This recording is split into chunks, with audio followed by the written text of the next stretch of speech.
వేటలో పోతున్నాడు వీరుడు ధీరుడు సూర్యుడు. శ్రీకాకుళం సేవన్. శ్రీకాకుళం సేవన్. అయ్యో రెండు దిక్కులున్న చీకటి, మధ్యలోనే వెలుగు. ఎటువైపు నుంచి ఎటు వస్తుందో తెలీదు. శ్రీకాకుళం సేవన్. అక్కడ చూడు, పొరపాటున ఇందుట్లో ఏమన్నా గాలిబోలి కనబడాలి. ఇటు నుంచి కూడా రోడ్డు ఉంది.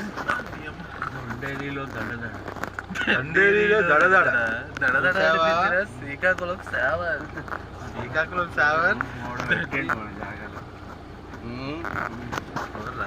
ఎవరు పెట్టారు బాయ్ మన దగ్గర? వాడు కష్టం. ఇట్లా అడ్డం పెట్టు ముగ్గురికి తీయకుండా. వీళ్ళందరూ బాయ్స్ వెళ్ళిపోయారు. మ్యూజిక్ బంద్, అన్ని బంద్. మనం ఇప్పుడు వస్తున్నాం. పైకొండ ఎక్కించేస్తాడు. ఎక్కుతున్నావు బ్రో. అద్దె వెనకకెందుకు పోతున్నావు? అద్దు